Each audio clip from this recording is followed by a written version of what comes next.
The spatula clattered to the floor, splattering pancake batter across my freshly mopped kitchen tiles. I stared at the mess, fighting back tears of frustration. This was supposed to be easy. How hard could it be to make a simple breakfast? "Everything okay in there, hon?" Ben called from the dining room. I plastered on a smile he couldn't see. "Just peachy. Be ready in a jiffy."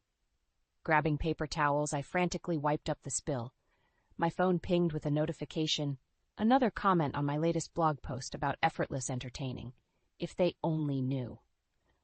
I tossed the soiled towels and retrieved a clean spatula, determined to salvage this disaster. The griddle sizzled as I poured fresh batter, praying for edible results. Ben appeared in the doorway, looking annoyingly handsome in his tweed jacket. "Ellie, we're running late. I have that faculty meeting, remember?" I know. Just give me 5 more minutes." I flipped a slightly burnt pancake onto a plate, wincing at its sad appearance. He frowned, eyeing the mess. "Maybe we should just grab something on the way?" "Did you forget to set an alarm again?" I bit back a retort. "No, I've been up since 6. These things just take time." 6? He raised an eyebrow. "What have you been doing all morning?" The accusation in his tone made my cheeks burn. I gestured at the immaculate living room, visible through the archway. "Cleaning, obviously. You know how I like to keep things tidy." Ben's eyes narrowed. "Ellie, be honest. Did you hire a maid?" I gaped at him, pancake forgotten. "What? No, why would you think that?" He sighed, running a hand through his salt and pepper hair. "It's just, everything's always so perfect. The house, your outfits, those elaborate blog posts. I know how much you struggled with housework when we first got married. It doesn't add up." My throat tightened. "So you think I'm lying? That I can't possibly manage our home without help?" "I didn't say that," Ben backpedaled. "I just worry you're stretching yourself too thin, trying to maintain this image." I slammed the spatula down. "It's not an image, Ben. This is who I am now. I've worked hard to improve." He held up his hands. Okay, I'm sorry. I shouldn't have accused you." But the damage was done. I turned away, blinking back tears. "Your pancakes are ready. I need to get dressed." I fled upstairs, leaving Ben calling after me. In our bedroom, I collapsed onto the bed, my carefully constructed world crumbling around me. My phone buzzed again. Another glowing comment, praising my seemingly effortless life. If they only knew the truth, how I spent hours scrubbing and re-scrubbing, how I practiced recipes late into the night, how I agonized over every word and photo on my blog. I'd worked so hard to become the perfect wife, the envy of our social circle. And now Ben thought it was all fake? Anger bubbled up, replacing the hurt. I'd show him. I'd prove I could do it all, be the ideal homemaker and a successful career woman. Squaring my shoulders, I marched to the closet and selected a crisp white blouse and pencil skirt. I touched up my makeup, erasing any trace of distress. Downstairs, Ben was finishing his pancakes. He looked up guiltily as I entered. "Ellie, I'm sorry. I shouldn't have." I cut him off with a bright smile. "Water under the bridge, darling. Now, don't you have a meeting to get to?" He blinked, thrown by my sudden change in demeanor. Right. Yes." I handed him his briefcase and kissed his cheek. "Have a wonderful day, sweetheart. I'll see you tonight." As the door closed behind him, my smile faded. I pulled out my phone, fingers flying over the keys as I composed a new blog post. 5 simple steps to a spotless home, I typed. Number 1, start with a positive attitude. I paused, a devious glint in my eye. Oh, I'd show Ben just how capable I could be, and I'd do it with a smile. I stood in the kitchen, scrubbing furiously at an already spotless counter. The events of the morning replayed in my mind, Ben's accusation echoing like a broken record. How dare he question my abilities, my dedication? The front door opened, and I tensed. Ben's footsteps approached, hesitant. "Ellie," he called, "can we talk?" I turned, forcing a smile. "Of course, darling. How was your meeting?" He frowned, clearly thrown by my cheerful demeanor. "It was fine. Look about this morning." "Water under the bridge," I chirped, turning back to my task. "No, it's not." Ben's hand on my arm stopped me. "We need to discuss this." I faced him, my smile slipping. "Discuss what exactly? How you don't trust me? How you think I'm incapable of managing our home?" He sighed. "That's not what I meant. I'm just concerned. You're always so perfect. It's not natural." My jaw clenched. "So now I'm too good at being a wife? Make up your mind, Ben." "That's not." He ran a hand through his hair. "I miss the old Ellie, The one who burned dinner and left laundry in piles, the one who didn't obsess over every little detail. I recoiled as if slapped. The old Ellie wasn't good enough for you. Remember? You were always complaining about the mess, about eating takeout every night. I never meant for you to change completely. Ben's voice rose. I just wanted you to try a little harder. But this perfect housewife act, it's not you, Ellie. Act? I spat the word. You think this is an act? I've worked my ass off to become this person, to be the wife you wanted. Ben's eyes widened. I never asked for this. I want my wife back, not some Stepford robot. The room spun. I gripped the counter, knuckles white. So what do you want from me, Ben? To be a slob? To fail at everything? He reached for me, but I flinched away. I want you to be yourself. To relax. To let me help around the house instead of doing everything yourself. I laughed bitterly. Oh, that's rich. Now you want to help? After years of criticizing my efforts? I never. Save it. I held up a hand. I don't need your help. I'm managing just fine on my own. Ben's expression hardened. Are you? Really? Because I'm starting to wonder if you've hired someone to help. A maid, maybe? Or a ghostwriter for your blog? The accusation hung in the air, sharp as a knife. I stared at him, speechless. That's what I thought, Ben said quietly. Ellie, this has to stop. You're running yourself ragged trying to maintain this facade. It's not a facade, I shouted, surprising us both. This is who I am now. Why can't you accept that? Ben's shoulders slumped. Because I don't recognize you anymore, and I'm worried about what this obsession is doing to you. To us. I turned away, blinking back tears. Maybe you never knew me at all. The silence stretched between us, a chasm widening with each passing second. Finally, Ben spoke. I have an idea. Why don't you spend some time with my mother? Learn from her? She's always been great at balancing everything. I whirled around, incredulous. You want me to shadow your mother? Like some kind of trainee housewife? That's not what I meant. No, I think that's exactly what you meant. My voice was ice. You don't think I can do this on my own. You think I need Mommy to show me how to be a proper wife. Ben's face flushed. That's not fair. I'm trying to help. Well, don't. I grabbed my purse from the counter. I don't need your help, and I certainly don't need your mother's. Ellie, wait. But I was already out the door, slamming it behind me. As I stormed down the driveway, my phone buzzed. Another notification from my blog.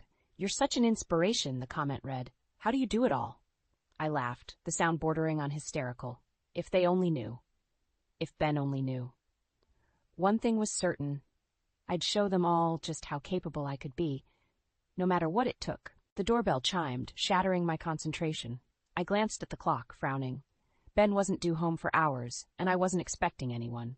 Wiping flour-covered hands on my apron, I hurried to answer. My heart sank as I opened the door.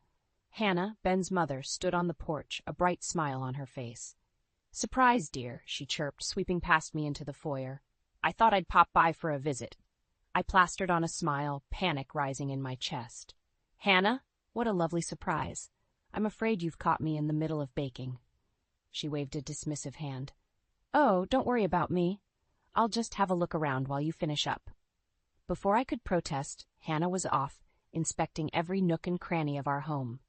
I trailed behind, frantically searching for any imperfection she might criticize. To my shock, Hannah's comments were nothing but praise.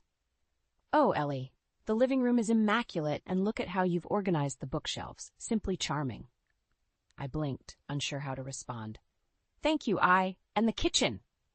Hannah exclaimed as we entered. My goodness, it's spotless. You must work so hard to keep everything in such perfect order. A lump formed in my throat. This was the validation I'd been craving, but it felt hollow coming from Hannah. Did she truly mean it, or was this some kind of test? It's nothing, really, I mumbled, averting my eyes. Hannah's hand on my arm startled me. Ellie, dear, are you all right? You seem tense. I opened my mouth to brush off her concern, but to my horror, tears welled up instead. I'm fine. It's just been a stressful few days. Hannah's expression softened. Oh, sweetheart. Come, sit down. Tell me what's troubling you. Before I knew it, I was pouring out the whole sordid tale. The fight with Ben, his accusations, the suggestion that I shadow Hannah. To my surprise, my mother-in-law listened without judgment, her face growing increasingly concerned. When I finished, Hannah shook her head. Oh, Ellie, I'm so sorry you've been going through this alone, and I'm furious with my son for treating you this way." I gaped at her. You are?" "Of course," Hannah's eyes flashed. "The nerve of him questioning your abilities after all you've accomplished and suggesting you shadow me, as if you need lessons in homemaking. Honestly." A weight lifted from my shoulders. I was worried you'd agree with him." Hannah squeezed my hand. "Never. Ellie, you've created a beautiful home here. More importantly, you've built a successful career with your blog. Ben should be celebrating your achievements, not tearing you down." Tears threatened again, but this time from relief. "Thank you, Hannah. You have no idea how much that means to me." We sat in companionable silence for a moment before Hannah spoke again, her tone hesitant. "Ellie, dear, may I ask you something?" I nodded, suddenly wary. "Are you happy? Truly happy, I mean. Not just putting on a brave face for the world?" The question caught me off guard. I opened my mouth to give my usual cheery response, but the words stuck in my throat. Hannah's eyes were kind but knowing. "It's okay if you're not, you know. No one can be perfect all the time, not even the fabulous lifestyle blogger Ellie Matthews."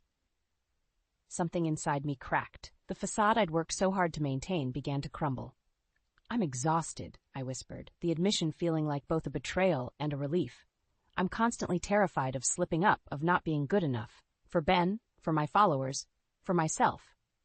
Hannah nodded, understanding in her eyes. "Oh, my dear, you don't have to carry this burden alone. Have you talked to Ben about how you're feeling?" I shook my head, shame coloring my cheeks. "I can't. He already thinks I'm faking it all. If he knew how much I'm struggling..." "Then he'd have the chance to support you," Hannah finished gently. "Ellie, marriage is a partnership. You don't have to be perfect all the time." As her words sank in, the front door opened. Ben's voice called out, "Ellie, are you home? I saw Mom's car outside." Hannah and I exchanged a look. The moment of truth had arrived. I smoothed my dress for the 100th time, forcing a smile as Ben and I walked into the faculty dinner. After our recent fights, I was determined to prove I could be the perfect wife he seemed to want. The room buzzed with conversation, academics in tweed jackets mingling over glasses of wine. "There's Jack," Ben said, steering me towards a portly man with a salt and pepper beard. "I want you to meet his wife, Sarah. She's amazing, runs their household like clockwork while volunteering at the hospital." My stomach clenched. Another impossible standard to measure up to. Jack beamed as we approached. "Ben, and this must be the famous Ellie. We've heard so much about you." I shook his hand, my blogger persona slipping into all good things, I hope. A harried-looking woman appeared at Jack's side, dark circles prominent under her eyes. "Sorry I'm late," she muttered. "The sitter canceled last minute." "Ellie, this is my wife, Sarah," Jack said proudly. "Superwoman herself." Sarah's tired eyes met mine, and I saw a flicker of recognition. Not of me, but of the exhaustion we both felt. As the men fell into shop talk, Sarah leaned closer. "So you're the lifestyle guru. How do you do it? I can barely keep my head above water most days." I opened my mouth to give my usual perky response, but something in her desperate expression stopped me. "Honestly, it's not easy. Some days I feel like I'm drowning too." Sarah's eyes widened. "Really? But your blog, everything looks so perfect." I glanced at Ben, engrossed in conversation. "It's mostly smoke and mirrors," I admitted quietly. "I'm constantly stressed, trying to maintain this image." "God, I thought it was just me," Sarah breathed. "Jack's always going on about how I should be more like you, effortlessly juggling everything." Anger flared in my chest. "There's nothing effortless about it, and it's not fair for them to expect that from us." Sarah nodded vigorously. "I know, but try telling them that. Jack thinks I'm just being lazy when I can't keep up." "Ladies," Ben's voice interrupted our conspiratorial whispers. "What are you two gossiping about?" I plastered on a smile. "Oh, just swapping recipes. Sarah was telling me about her famous pot roast." Ben chuckled. "Better not give away all your secrets, Sarah. Ellie might actually learn to cook."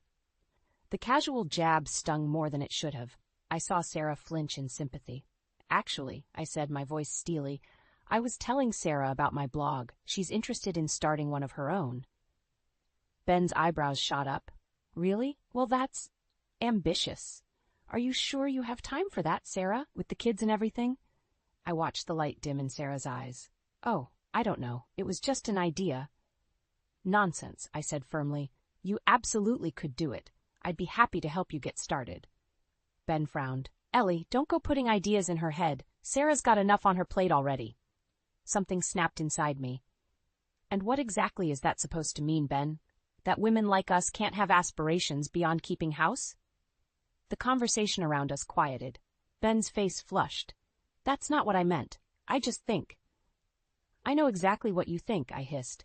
That we should be satisfied with being perfect little housewives, right? Never mind our own dreams or ambitions. Ellie, please, Ben muttered, glancing around nervously. You're making a scene. I laughed bitterly. Heaven forbid I embarrass you in front of your colleagues. Well, don't worry, I won't stay to tarnish your reputation. Grabbing my purse, I turned to Sarah. Call me if you want to talk about that blog, or anything else. As I stormed out, I heard Ben making excuses behind me. Sorry, she's not feeling well. You know how women can be. Tears blurred my vision as I fumbled for my car keys. I'd tried so hard to be what Ben wanted, and for what? To be belittled and dismissed? Sitting in the parking lot, engine idling, I made a decision. No more perfect housewife act. No more bending over backwards to meet impossible standards. It was time to show Ben, to show everyone, exactly what Ellie Matthews was capable of, and God help anyone who tried to stand in my way. I stormed into Ben's office, a whirlwind of righteous anger. After the faculty dinner fiasco, I was done playing the perfect wife. It was time for a confrontation. The hallway was eerily quiet, most professors gone for the day. I reached for the doorknob, then froze. Muffled voices drifted through the wood. Ben wasn't alone. We can't keep doing this, Amy. Ben's voice, low and intimate. My heart stopped. Amy? His young research assistant? I know, a female voice replied, trembling, but I can't help how I feel about you. The world tilted on its axis. I stumbled back, my hand flying to my mouth to stifle a gasp. It's complicated, Ben sighed. Ellie?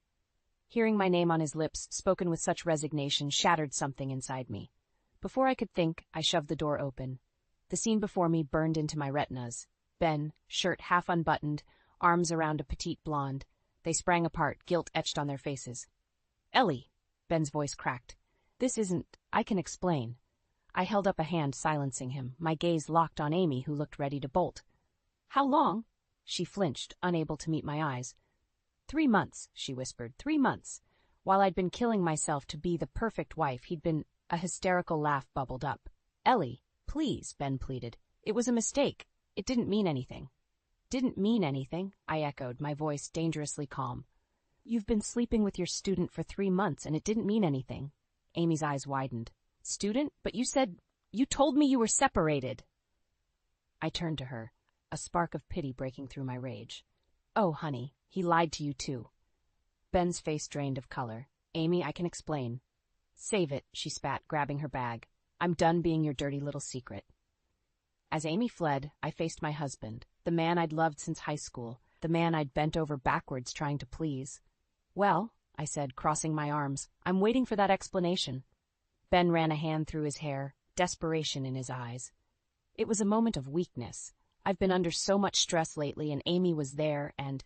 God, Ellie, I'm so sorry. Stress? I laughed bitterly.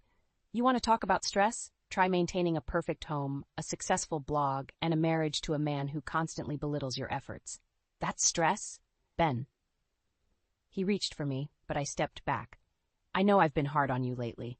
I missed the old Ellie, the one who wasn't so obsessed with perfection.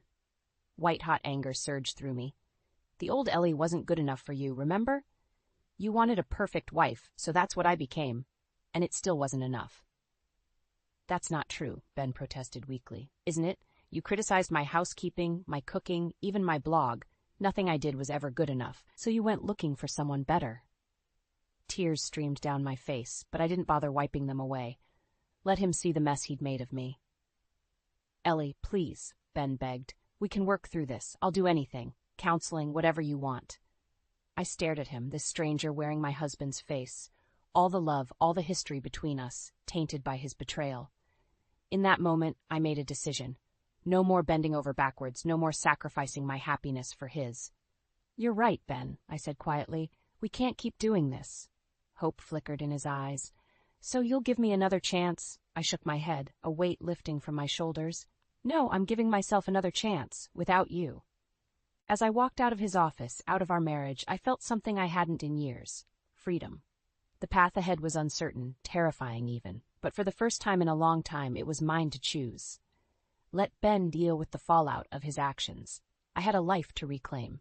My hands shook as I fumbled with the key to our Ben's house. The confrontation in his office replayed in my mind, fueling a fire of rage and determination. I had one goal now: gather my things and leave before he could sweet-talk his way out of this mess. As I burst through the door, a familiar voice stopped me cold. "Ellie, what's going on?" Amy stood in our living room, looking lost and tearful. I froze, my mind reeling. "What are you doing here?" She wrung her hands. I came to apologize, to explain. I had no idea you and Ben were still together. He told me you were separated, that you were just keeping up appearances for his career." A bitter laugh escaped me. "Of course he did. And you believed him?" Amy's face crumpled. "I'm so sorry, Ellie. I never meant to hurt anyone. I thought we were in love."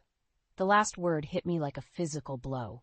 Love. Had Ben ever truly loved me, or had I just been a convenient prop in his perfect professor life? Before I could respond, the front door flew open. Ben rushed in, his eyes wild. "Ellie, please, we need to talk."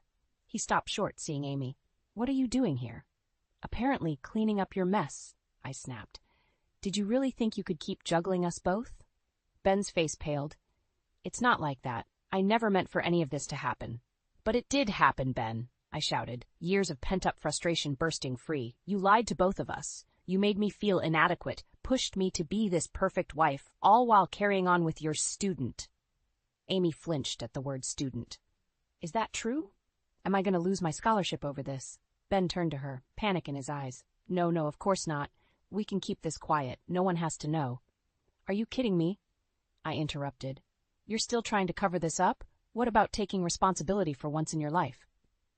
"You don't understand," Ben pleaded. "If this gets out, I could lose my job, my reputation." "Your reputation?" Amy's voice rose, hysteria edging in. "What about my future, my career? God, I'm such an idiot." As they argued, a calm settled over me. I'd spent so long trying to be what Ben wanted, I'd lost sight of myself. But now, watching him scramble to salvage his carefully constructed image, I saw him clearly for the first time. "Enough," I said quietly. They both turned to me, startled by my tone. "This ends now." Ben stepped towards me, desperation in his eyes. "Ellie, please, we can work this out. I'll do anything. Just don't..." "Don't what, Ben? Don't tell the truth. Don't shatter your precious reputation." I shook my head. "I'm done protecting you. I'm done being your perfect little wife." I turned to Amy, who looked ready to bolt. "You should go to the dean, report what happened, protect yourself and your future." "Ellie, no," Ben shouted. "You can't do this to me." Something snapped inside me. "I can't do this to you. What about what you've done to us? To our marriage, to Amy's trust?" I grabbed my phone, fingers flying over the keys. "You want to talk about reputations? Let's see what your colleagues think when they read my next blog post. Living my truth, how I discovered my husband's affair and found myself." Ben lunged for the phone, but I danced away. "Don't you dare," he growled. "Or what?" I challenged. "You'll belittle me some more? Make me feel small and inadequate?" "Those days are over, Ben." As I hit publish, a weight lifted from my shoulders.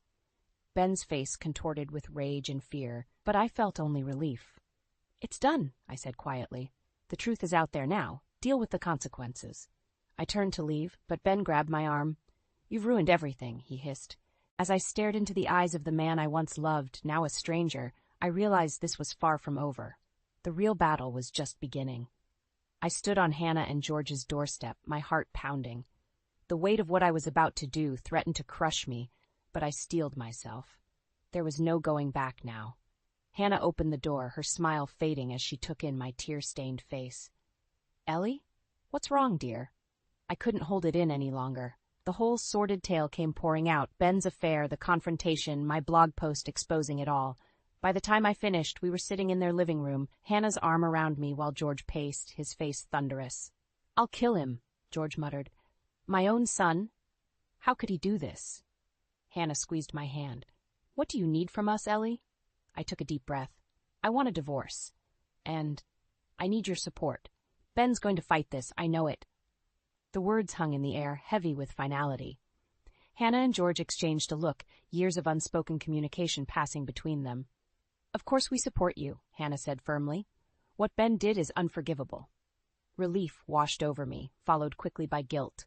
"I'm so sorry. I never wanted to come between you and your son." George stopped pacing, his expression softening. "You didn't, Ellie. Ben did that all on his own." Just then, my phone buzzed. A notification from my blog, comments pouring in on my latest post. I hesitated, then opened it. "Oh my God," I whispered. "What is it?" Hannah leaned in, concerned. I showed her the screen, my hands shaking. "My post. It's gone viral. Thousands of shares, hundreds of comments, women sharing their own stories of infidelity and empowerment." As I scrolled, another notification popped up. An email from a major publishing house expressing interest in turning my story into a book. "I don't understand," I said, overwhelmed. "How did this happen so fast?" George chuckled. "You underestimate your influence, Ellie. Your blog has quite the following." The realization hit me like a tidal wave. All those years of curating the perfect image, and it was my moment of raw honesty that resonated the most. Before I could process it, my phone rang. Ben's name flashed on the screen. "Don't answer it," Hannah advised, but I shook my head. "I have to face him sometime." I took a deep breath and answered. "Hello. How dare you?" Ben's voice was low, dangerous. "Do you have any idea what you've done? The dean's called an emergency meeting. My career is on the line." Anger flared in my chest. "Your career? What about my life, Ben? The years I wasted trying to be perfect for you." "Perfect?" he scoffed. "You were suffocating me with your obsession, and now you've ruined everything. I hope you're happy." The line went dead. I stared at the phone, numb. "Ellie?" Hannah's voice seemed far away. "What did he say?" I looked up, meeting their concerned gazes. "He blames me for everything." George's face darkened. That boy never could take responsibility for his actions. "But he's right," I whispered. "I did ruin everything. Our marriage, his career." Hannah took my hands firmly. "No, Ben ruined those things when he chose to betray you. You simply told the truth." As her words sank in, another email notification pinged. This time, from our joint bank account. My blood ran cold as I read the message. "He's emptied our accounts, transferred everything to a private account in his name." The room spun. Years of savings gone in an instant. My entire life dismantled in a matter of hours. "That's it," George said, reaching for his phone. "I'm calling our lawyer." I stared at the email, Ben's final act of betrayal burning into my retinas. In that moment, I realized the true battle was just beginning. Ben wouldn't go down without a fight, and neither would I. "No," I said, my voice steadier than I felt. "I'll call my own lawyer. It's time I stood on my own 2 feet." As I dialed the number, a strange calm settled over me. The life I'd known was over, but a new one was just beginning. And this time, I'd be the one in control. I stood in the courtroom, my heart pounding as the judge prepared to deliver her verdict. Months of bitter legal battles had led to this moment. Ben sat across the aisle, his once handsome face haggard and resentful. "In the matter of Matthews versus Matthews," the judge began, her voice echoing in the tense silence, "this court finds in favor of the plaintiff, Ellie Matthews." A collective gasp rippled through the room. I closed my eyes, relief washing over me like a tidal wave. "Furthermore," the judge continued, "given the evidence of financial misconduct, Mr. Matthews is ordered to repay all funds illegally transferred from joint accounts, plus interest." I opened my eyes to see Ben's face contort with rage. He leapt to his feet, shouting, "This is outrageous! She ruined my career, and now you're taking everything?" "Mr. Matthews, control yourself or I'll hold you in contempt," the judge warned. As Ben sank back into his seat, defeated, I felt a weight lift from my shoulders. It was over. I was free. Outside the courthouse, Hannah and George enveloped me in a warm embrace. "We're so proud of you, Ellie," Hannah whispered, tears in her eyes. "Thank you," I said, my voice thick with emotion. "I couldn't have done this without your support." As we turned to leave, a familiar voice called out. "Ellie, wait!" Ben approached, his expression a mix of anger and desperation. "Can we talk? Please?" I hesitated, then nodded to Hannah and George. "I'll be fine," I assured them. Once alone, Ben's facade crumbled.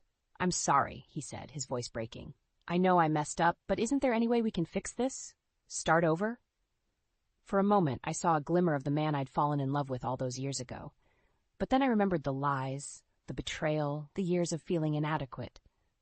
No, Ben, I said softly. We can't go back. Too much has changed. Because of your blog? He scoffed. Your newfound fame? I shook my head. Because I've changed. I'm not the woman who bent over backwards trying to please you anymore. I like who I've become. Ben's face hardened. So that's it? You're just going to throw away 15 years of marriage? You threw it away, I corrected him gently. I'm just picking up the pieces and building something new. As I turned to walk away, Ben called out, You'll regret this, Ellie. You need me. I paused, looking back at him one last time. No, Ben, I don't. And that's the most liberating thing I've ever realized. Weeks later, I sat in my new apartment, surrounded by boxes yet to be unpacked. My laptop glowed with the final draft of my book, part memoir, part self-help guide for women reclaiming their lives. A notification pinged, another message from my blog's community. Women sharing their own stories of empowerment, thanking me for giving them courage. Tears pricked my eyes as I read their words. All those years of curating a perfect image, and it was my raw, honest truth that resonated the most. My phone buzzed. A text from Sarah, Jack's wife. Coffee tomorrow? I have big news. I smiled, remembering our conversation at the faculty dinner. She'd started her own blog, inspired by my journey. Now she was talking about going back to school, pursuing her long-forgotten dreams. As I typed a reply, I caught sight of my reflection in the window. Gone was the perfectly coiffed, perpetually stressed woman I'd been for so long. In her place was someone softer, stronger, someone real. The doorbell rang, startling me from my reverie. I opened it to find Hannah, arms laden with groceries. I thought you might need some help settling in, she said with a warm smile. You didn't have to do that, I protested, but she waved me off. Nonsense. You're family, Ellie. That hasn't changed. As we unpacked the groceries, chatting and laughing, I felt a profound sense of peace settle over me. My life hadn't turned out the way I'd planned, but maybe that was okay. I'd lost a husband, but gained a true family. Lost a facade, but found my authentic self. And in sharing my story, I'd connected with countless women on similar journeys. For the first time in years, I wasn't worried about being perfect. I was simply happy being me. As Hannah and I clinked coffee mugs in a toast to new beginnings, I knew with absolute certainty the best was yet to come. I stood in the middle of the kitchen, the cold tile beneath my feet feeling like ice against my skin. Anna, did you even hear me? Mrs. Thompson's voice was sharp, a knife slicing through the tense air. I turned, meeting her stern gaze. I heard you, Mrs. Thompson. You want fish for dinner. And not just any fish, she insisted, her eyes narrowing. Get tuna, the fresh kind. Lily loves it. As if on cue, Lily, my 16-year-old stepdaughter, strutted into the kitchen, her phone glued to her ear. She barely acknowledged my presence, her eyes rolling dramatically. Fish again? I want a burger. Go get me one, Anna. The demands weren't new, but they stung each time. I was more a servant than a family member in this house. A deep breath steadied my voice, but I'm already preparing dinner. Lily cut me off. So I want a burger. Can't you do that one little thing for me? Mrs. Thompson chimed in, her voice laced with feigned concern. She's just a kid who wants a burger, Anna. It's not about being stingy. The word stingy hung in the air, a label I'd become too familiar with in this household. They had no idea about the financial tightrope we were walking on. My job in administration barely covered the essentials, and Michael's sporadic earnings as a struggling writer added little. Fine, I'll get the burger, I muttered, feeling a familiar knot of frustration in my stomach. As I turned to leave, Lily's voice stopped me. And I need $100. I spun around, disbelief written across my face. $100? For what? There's this new game everyone has. I need it. I looked towards Mrs. Thompson, hoping for some semblance of reason. Instead, she nodded in agreement. Poor thing. She needs to fit in with her friends. Give her the money, Anna? But this month's budget is already stretched thin, I protested weakly. Mrs. Thompson's expression hardened. Are you suggesting we're not entitled to Michael's royalties? What kind of stepmother are you? A stepmother trying to keep us afloat, I wanted to say. But the words never came. Instead, I reached for my purse, the weight of their expectations heavier than the coins and notes it contained. The evening air was crisp as I returned from the store, bags weighing down my arms. Inside them, a symbol of my surrender, a tuna and a burger. As I entered the house, the scent of disdain was more pungent than the food's aroma. Finally, Lily scoffed, snatching the bag with the burger. Took you long enough? I set the tuna on the kitchen counter, meeting Mrs. Thompson's scrutinizing gaze. Here's the fish, Mrs. Thompson. She inspected it with a frown. It could be fresher. Next time, put in more effort, Anna. I nodded, a lump forming in my throat. Michael was in his study, probably lost in his world of make-believe literary fame. I longed for him to see the reality, our dwindling savings, the mounting bills, and his family's insatiable demands. Later that night I lay in bed, the moon casting shadows across the room. Michael's voice broke the silence. Anna, you seem distant lately. Is everything okay? I turned to face him, the moonlight revealing his oblivious expression. It's just your family and our finances. It's overwhelming. He brushed off my concerns with a wave of his hand. Don't worry about money. Writers don't. It stifles creativity. And my family, well, they're just set in their ways. But Michael, the reality is... I started, but he interrupted. Reality is subjective. In my world, my next novel will be a bestseller. You'll see. I wanted to scream, to shake him into seeing the truth. But I bit my tongue, a tear escaping down my cheek. I turned away, the unsaid words festering in my heart. The next morning, Lily's taunts and Mrs. Thompson's criticisms resumed. As I prepared breakfast, I overheard Lily talking to her friend on the phone. She's so pathetic, pretending to be our mom. I wish Dad would just divorce her already. The words pierced through me like icy daggers. I wanted to confront her, to defend myself, but I remained silent, my hands trembling as I poured the coffee. At work, my colleague Jane noticed my forlorn expression. Anna, you okay? You've seemed off lately.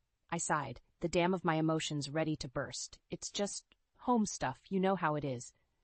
Jane leaned in, her voice a whisper. If it's that bad, maybe it's time to think about yourself. You deserve happiness too, you know. Just her words echoed in my mind all day. Happiness, a distant dream smothered by the burden of illusions I was living under. The world outside was bathed in a soft, golden hue of the setting sun, but inside, the walls of the house felt like they were closing in on me. It had been another day of juggling insults and managing the impossible demands of my stepfamily. As I entered the living room, the sight that greeted me stopped me dead in my tracks. Half of the furniture was gone.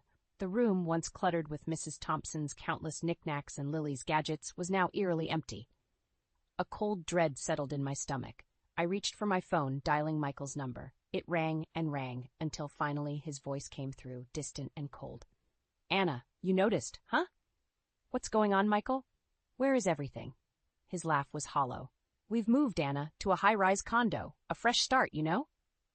My heart pounded in my chest. A fresh start? Without me? You can join us if you want, but you'll need to apologize first. Apologize? For what? Keeping us from bankruptcy? For enduring their endless ridicule?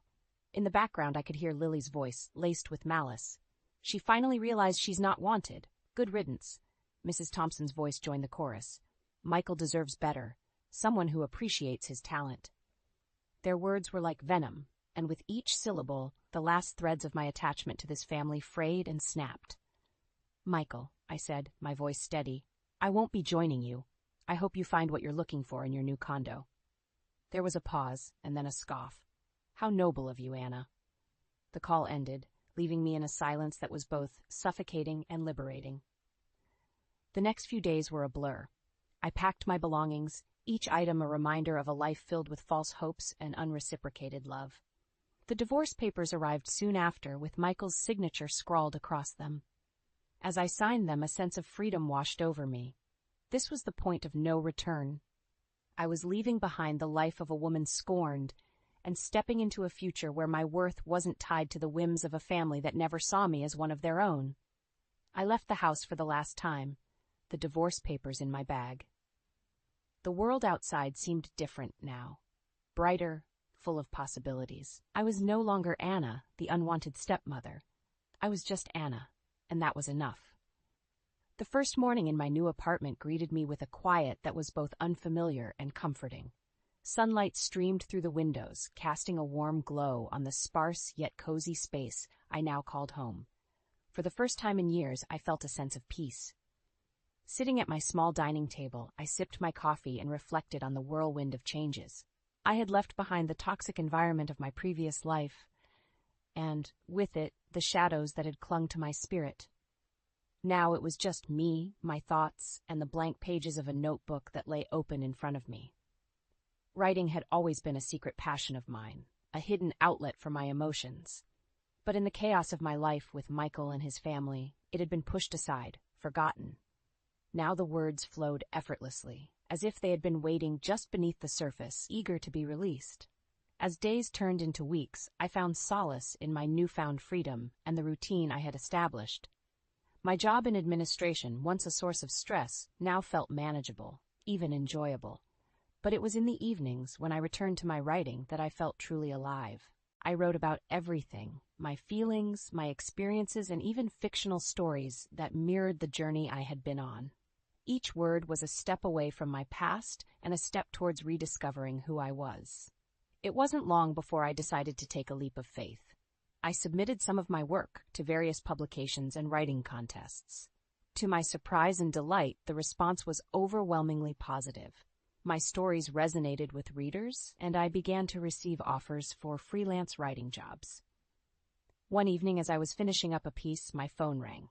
It was Jane, my colleague. "Anna, you won't believe it. Your story won first place in the local writing competition. They loved it." I was speechless. This was more than just a win. It was validation of my talent and my journey. As weeks turned into months, my life settled into a pleasant rhythm. I was no longer just surviving. I was thriving. My relationship with Michael and his family became a distant memory, a chapter of my life that was closed and tucked away. But life has a way of bringing the past back, just when you think you've moved on. It was on a crisp autumn day that I received a call from Michael. His voice, once so familiar, now sounded like a distant echo from another life. "Anna, we need to talk." I hesitated for a moment, the old wounds still tender. But I was not the same woman he had left behind. I was stronger, more resilient. "All right, Michael, let's talk." The coffee shop was bustling with the late afternoon crowd, but the noise faded into the background as I saw Michael sitting at a corner table. He looked older, warier, a shadow of the man I once knew. "Anna, thank you for meeting me," he said, his voice tinged with a desperation I hadn't heard before. I sat down, keeping my expression neutral. "What did you want to talk about, Michael?" He hesitated, fidgeting with his coffee cup. "It's about the condo and everything, really." "We're in trouble, Anna." I listened, my heart void of the sympathy I once would have felt. Michael spoke of financial woes, the high-rise dream turning into a nightmare of debts and disillusionment. Lily and Mrs. Thompson, once so demanding, were now facing the harsh reality of their situation. I thought my writing would save us, but... Michael's voice trailed off, his eyes not meeting mine. The irony wasn't lost on me.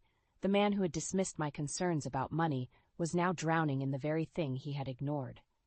"Michael, I'm sorry to hear that, but why tell me this? We're divorced. Your financial problems aren't mine anymore." He looked up, a flicker of hope in his eyes. "I was hoping maybe you could help us, just until I get back on my feet." The request was absurd, almost laughable. "Help you? After everything that's happened?" Michael leaned in, his voice low. "You were always good with money, Anna, and you've always been kind-hearted." Kind-hearted. The term felt like a slap. I had been kind-hearted, and it had been taken for granted, exploited. "Michael, I've moved on. I have my own life now, my own expenses. I can't help you." His face fell, the reality of my words sinking in. "I see. I just thought." "What did you think, Michael? That I'd come running back to fix the mess you've created?" He didn't respond, the silence between us growing heavier by the second. Finally, I stood up. "I wish you the best, Michael. I truly do, but your life is no longer my concern." As I walked away, leaving Michael in the coffee shop, I felt a weight lift off my shoulders. It was the final closure I needed. The last remnants of a life I no longer belonged to had been shed. The crisp autumn air was a refreshing contrast to the warmth of my apartment. As I sat at my desk, the glow of the computer screen illuminated the room. It had been a few months since my last encounter with Michael, and life had settled into a comforting rhythm of work and writing. My phone buzzed, breaking the silence. It was a call from Jane. "Anna, you won't believe this. Your novel is being considered for a movie adaptation." I was stunned. My novel, born from the pain and turmoil of my past, had not only resonated with readers, but had also caught the attention of a film producer. It felt surreal, like a dream I was afraid to wake up from. "Are you serious, Jane? That's incredible." Her excitement mirrored mine. "I told you, Anna, you're a fantastic writer. This is just the beginning." As I ended the call, a profound sense of accomplishment washed over me. My journey, with all its hardships, had led me to this moment.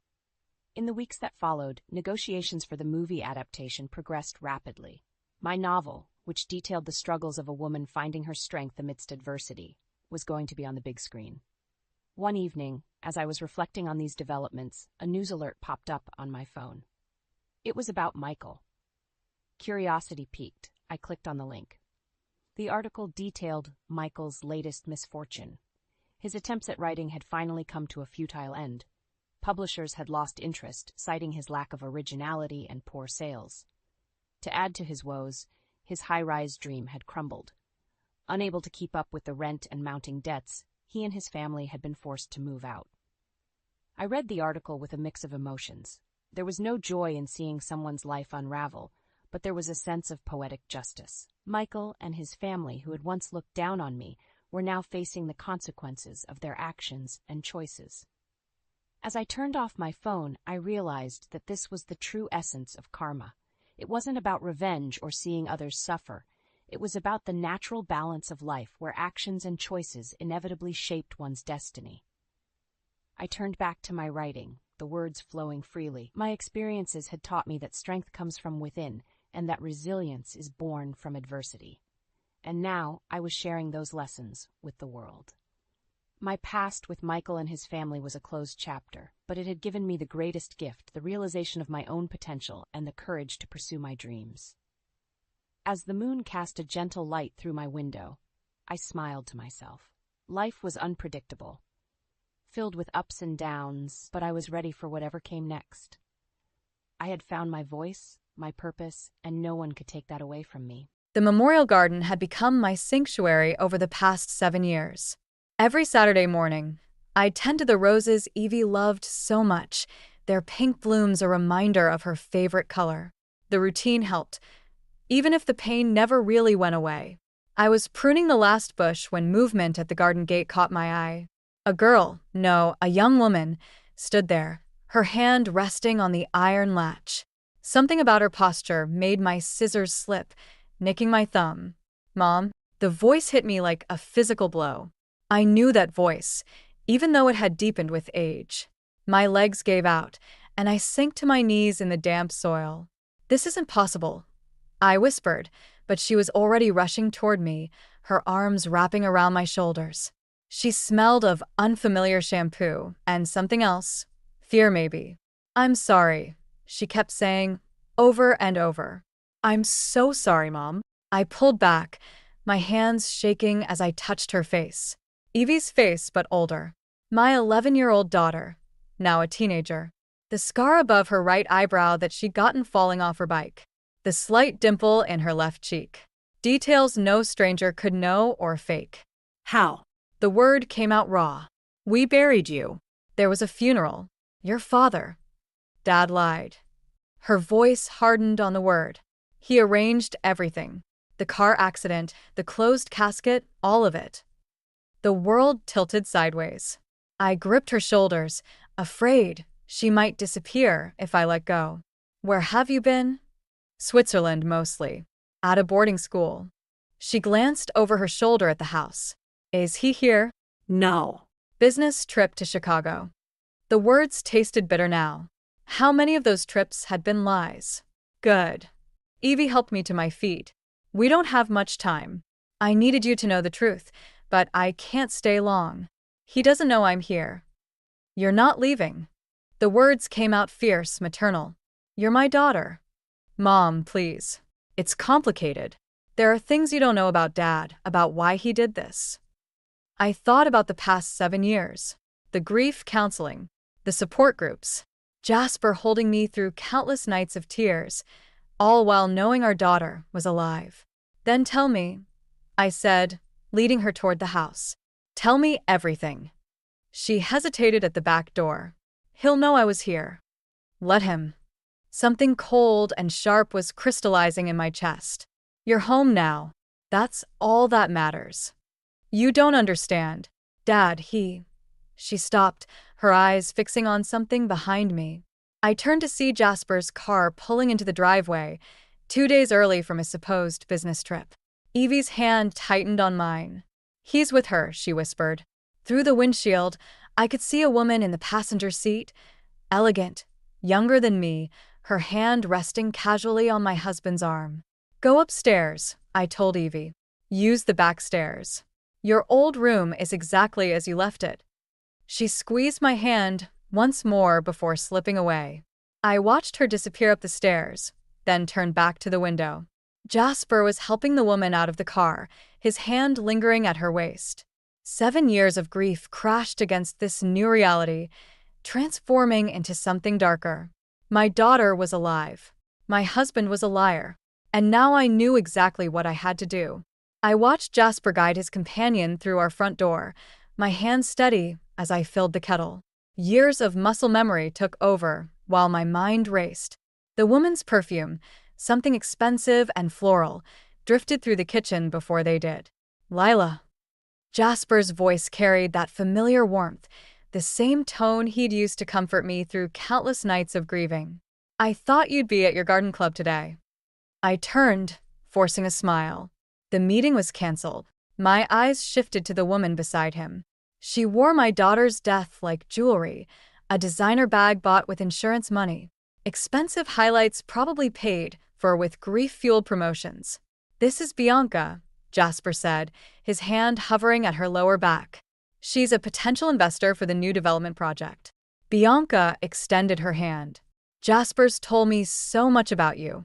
I wondered if he'd told her how he'd helped me through the funeral of our very much alive daughter. Has he? The kettle whistled, saving me from saying more. I thought we could discuss the project over lunch, Jasper said, loosening his tie.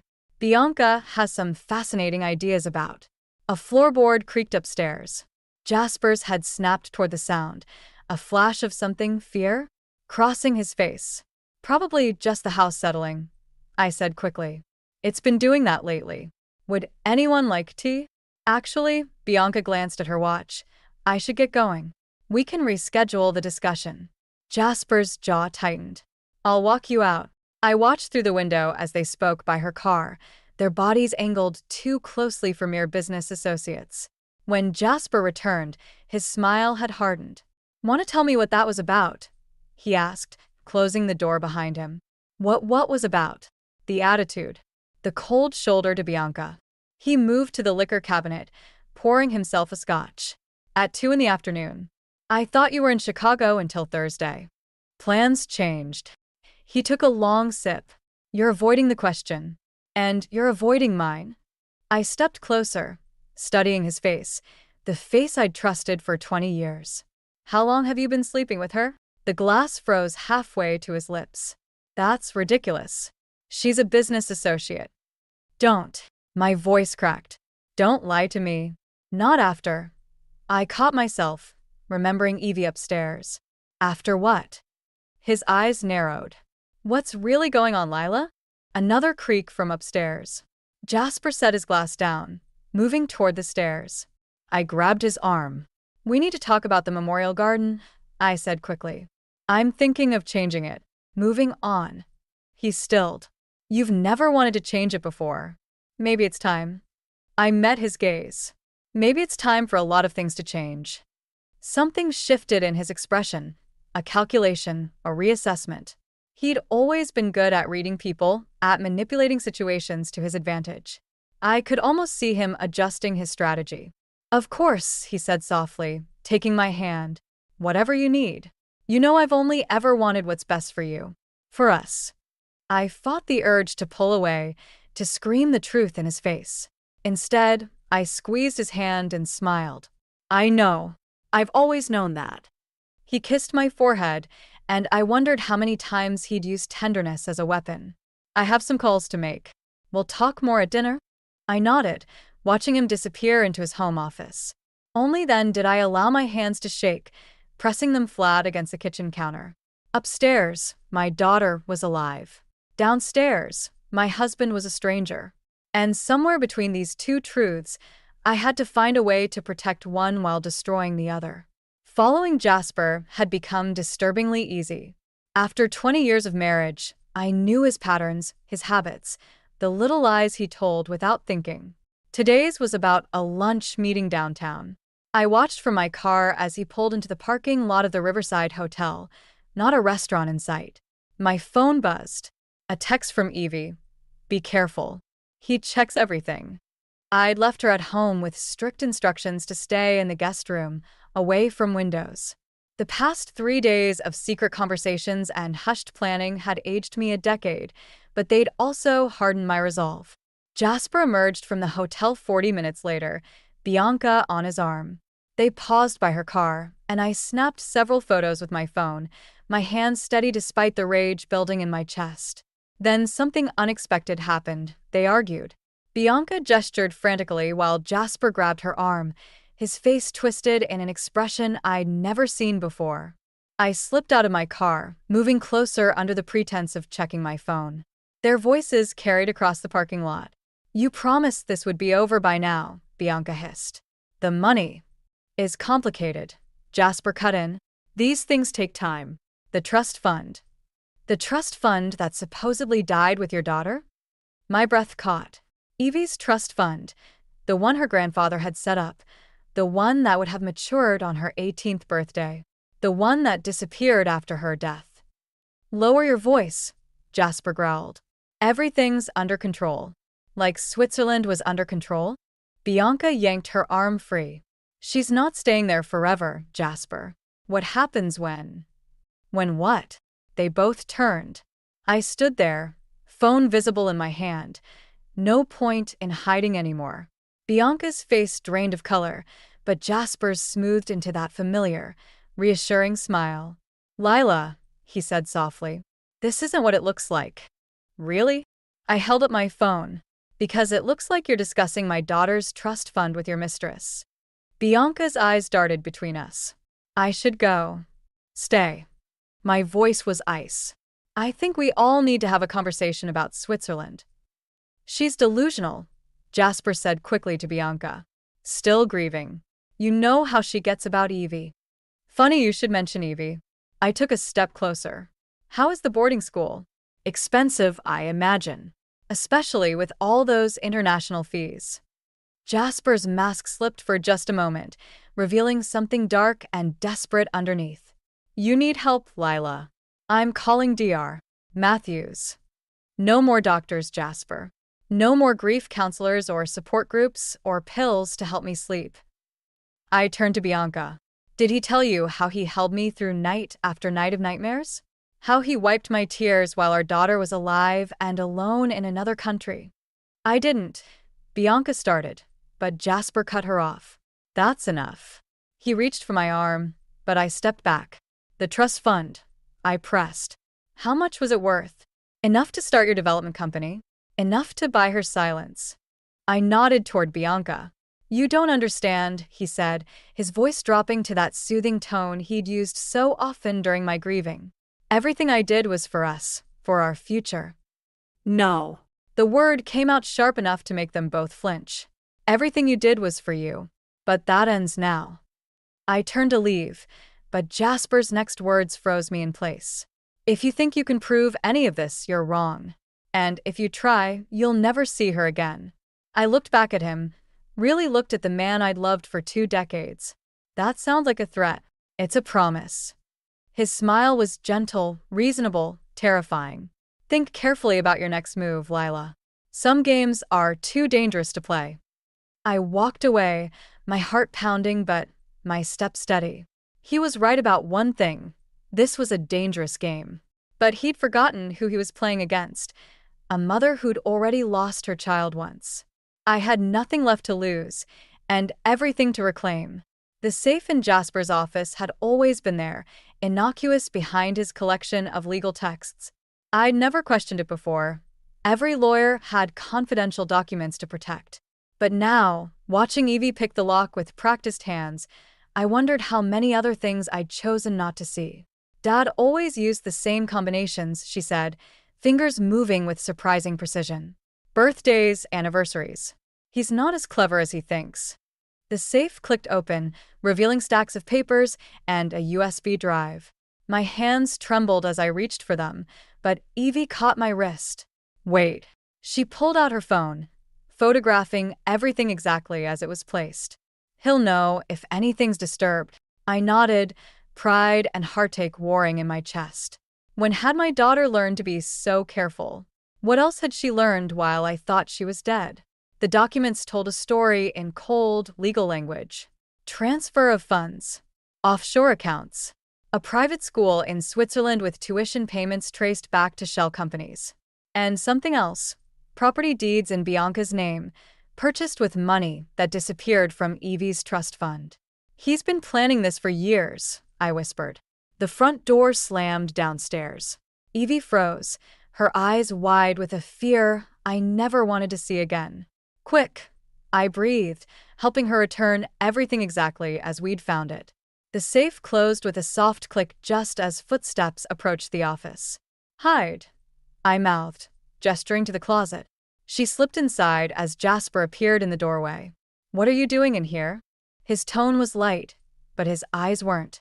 Looking for aspirin. I forced a smile. Headache. In my office? The bathroom was out. I moved toward the door, but he didn't step aside. Funny thing happened today, he said, loosening his tie. Bianca called. She's worried about you. Says you've been asking questions. Have I? About Switzerland. He stepped closer. About money. About things that don't concern you. Our daughter doesn't concern me? His hand shot out, gripping my arm. Our daughter is dead, Lila. You need to accept that. Like you did. I yanked free. While you were building your empire with her trust fund? Something dangerous flickered in his eyes. You don't want to do this. Do what? Ask why my husband stole our daughter's inheritance. Why he? The slap caught me off guard, more shocking than painful. We stood frozen, both surprised by the violence of it. From the closet came the faintest gasp. Jasper's head snapped toward the sound. What was that? Nothing. I stepped into his line of sight. Just the house settling. It does that, remember? He studied me for a long moment, then smiled. That same smile that had once made me feel safe, now twisted into something threatening. You know what your problem is, Lila? You never learned when to let things go. He straightened his tie. I have a meeting. We'll discuss this later. After he left, Evie emerged from the closet, tears streaming down her face. I'm so sorry, Mom. This is all my fault. No. I pulled her close, feeling her shake. None of this is your fault. But we need to move faster now. He knows something's wrong. What are we going to do? I touched my cheek where he'd struck me, feeling a strange calm settle over me. We're going to talk to Bianca. But she's working with him. Maybe. I thought about the argument I'd witnessed, the fear in Bianca's eyes. Or maybe she's just another piece in his game.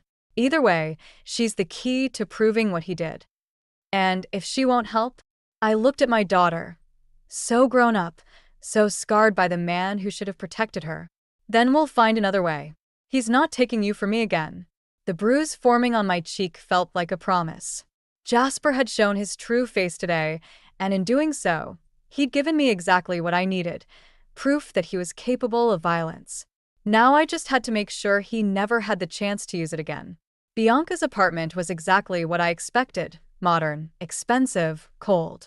She opened the door with a glass of wine already in hand, unsurprised to see me. I wondered when you'd show up. She stepped aside, revealing a view of the city through floor-to-ceiling windows. He's not here. I know. Board meeting until 7. I entered, noting the packed suitcase by the door. Going somewhere? Depends on how this conversation goes. She took a long sip. You brought proof. I pulled out my phone, showing her the photos from Jasper's safe. Her hand trembled slightly as she swiped through them. The property deeds, she said softly. He promised those were mine. Like he promised to leave his grieving wife. The words came out sharper than intended. You don't understand. She set down her wine. I was supposed to be gone by now. New identity, new life. That was the deal. What deal? A key turned in the lock. We both froze as Jasper walked in, his expression shifting from surprise to rage in an instant. Well, he said, closing the door behind him. Isn't this cozy? The meeting, Bianca started, was rescheduled, his eyes fixed on me. You should have stayed home, Lila. Like Evie should have stayed in Switzerland? The silence that followed was deafening. Jasper's facade cracked, just for a moment, before smoothing over. You've lost your mind, he said gently. The grief, the stress, it's finally broken you. Stop. Bianca's voice shook. Just stop, Jasper. It's over. He turned to her, something dangerous in his movement. Nothing's over. We had a plan. Your plan. She backed away. Your lies. I never agreed to help you hide your daughter. But you agreed to take her trust fund. I watched his hands curl into fists. To buy properties in your name with stolen money. Money you promised was clean, Bianca shot back. You said it was from the firm, not. Enough. Jasper's shout made us both jump. Neither of you understands what's at stake. The investments, the developments, everything I built. With our daughter's money, I cut in, while I grieved for a child who wasn't dead. He moved toward me, but Bianca stepped between us. Don't. I've already called the police. The laugh that burst from him was chilling. With what evidence? Your word against mine? A grieving widow's delusions? Some photos that prove nothing. How about my testimony? We all turned. Evie stood in the doorway, the spare key I'd given her still in her hand. She'd grown so much in 7 years, but in that moment, I saw my 11-year-old daughter's determination in her eyes. You were supposed to stay in the car, I whispered. I'm done hiding. She faced Jasper. Done being your secret. Something shifted in Jasper's expression, fear, maybe, or recognition of what he'd lost. He reached for his phone. One call, he said, and certain people in Switzerland will make sure none of this matters. Already handled. Evie's voice was steady.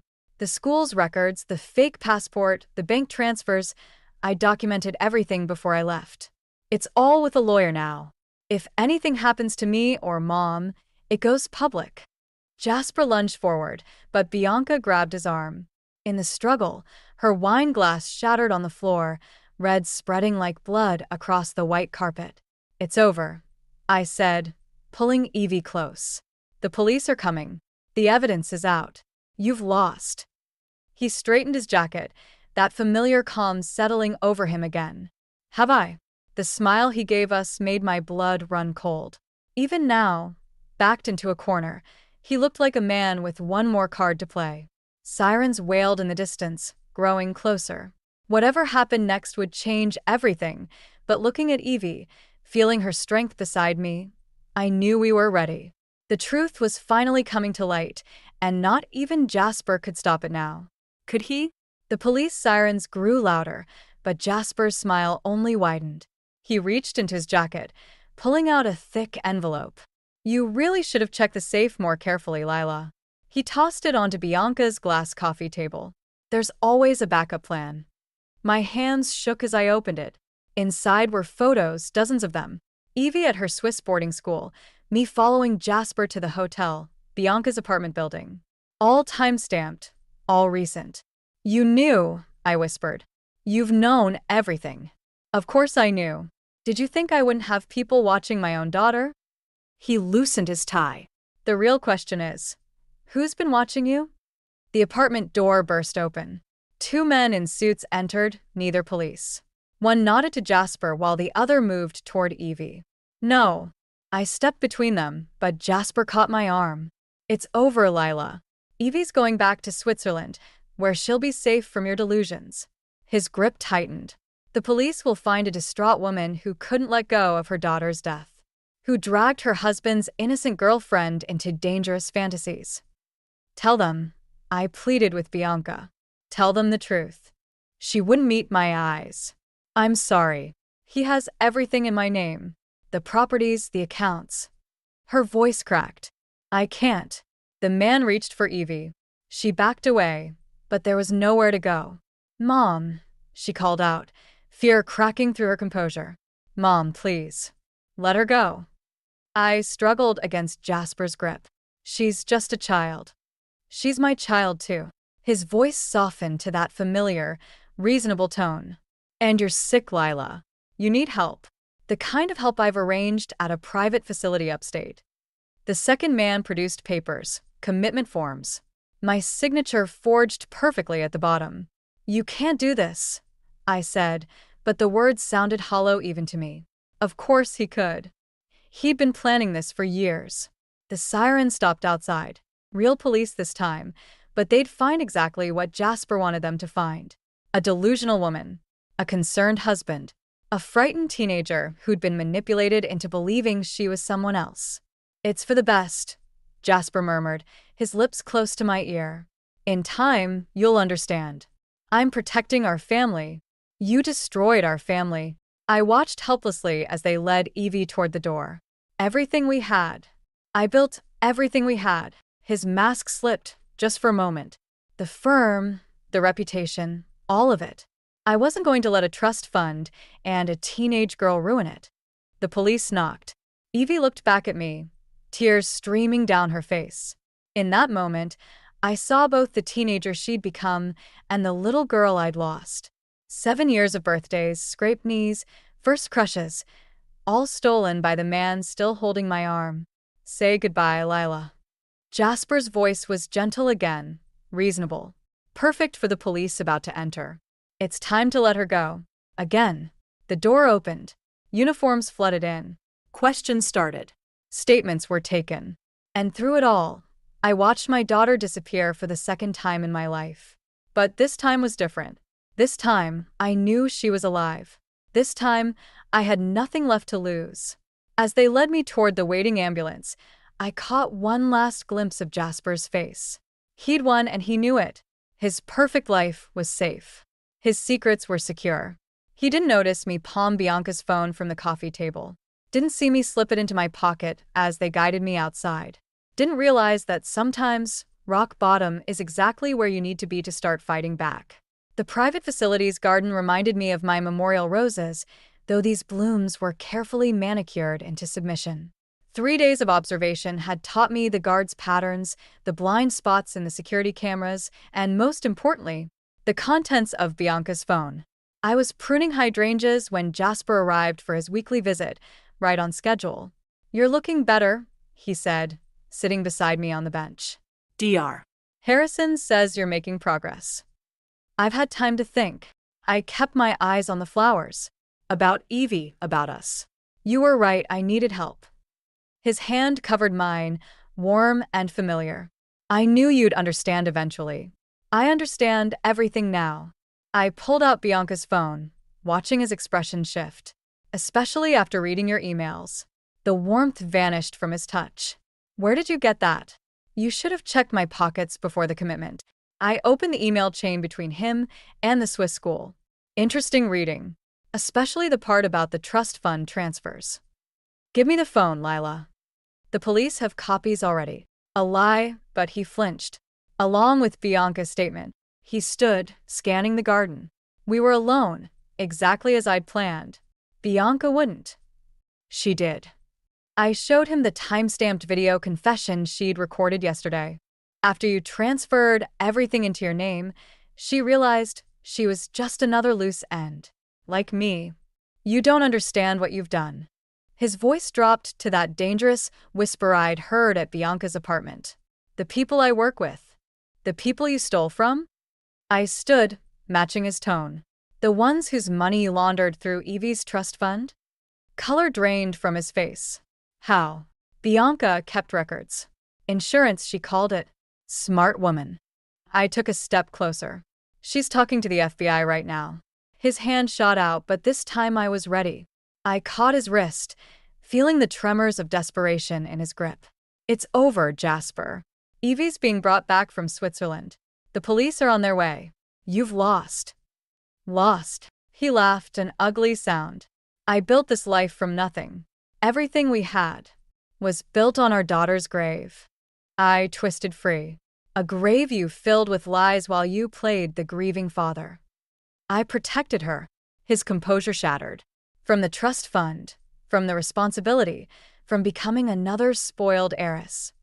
You protected your access to her money. The truth felt like a weapon now. And when she threatened to expose you, she was going to ruin everything. His shout echoed across the garden. Coming home early, finding the transfer documents, threatening to tell you. I hit record on Bianca's phone, hidden in my pocket. Finally, after 7 years, the real story. So you faked her death? My voice stayed steady. Sent her away and made me believe I'd lost my child? I gave her a better life. Private school, protection from the family legacy. You gave her trauma. I stepped back as guards appeared at both garden entrances. And now you've given me your confession. He lunged forward just as the guards reached us. In the struggle, Bianca's phone clattered to the ground, the recording still running. You can't prove anything, he snarled as they restrained him. Actually, a familiar voice called from the garden entrance, she can. Evie stood there, flanked by FBI agents, her eyes fixed on her father. Behind her, Bianca nodded to me, one final act of rebellion against the man who'd underestimated us all. It's done, I said, watching them lead Jasper away. It's finally done. Evie's hand slipped into mine, warm and real and here. Let's go home, Mom. This time, when we left the garden, we left together. The memorial garden looked different in the morning light. I knelt beside the roses, gently removing the placard that had marked this space as a tribute to my lost daughter. Behind me, Evie's footsteps crunched on the gravel path.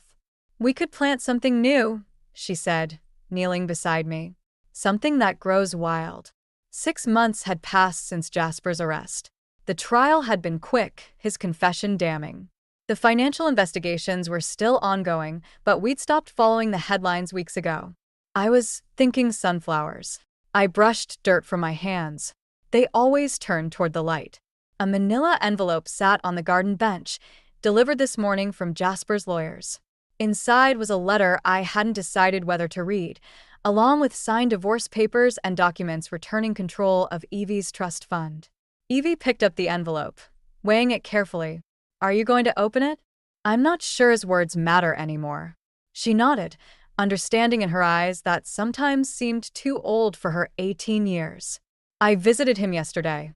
This was new. You didn't tell me. I needed to do it alone. She sat on the bench, her fingers tracing the envelope's edge. He cried. Actually cried. Said he thought he was protecting me from becoming spoiled by the money, by the responsibility. And what did you say? That he could have trusted me.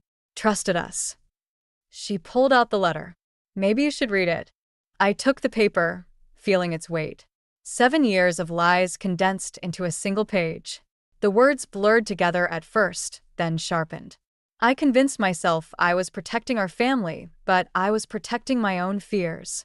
The truth is, I was afraid of losing control, of watching our daughter become something I couldn't manage. In trying to prevent one future, I destroyed another. I'm sorry. Do you believe him? Evie asked softly. I folded the letter, tucking it back into the envelope. I believe he believes it.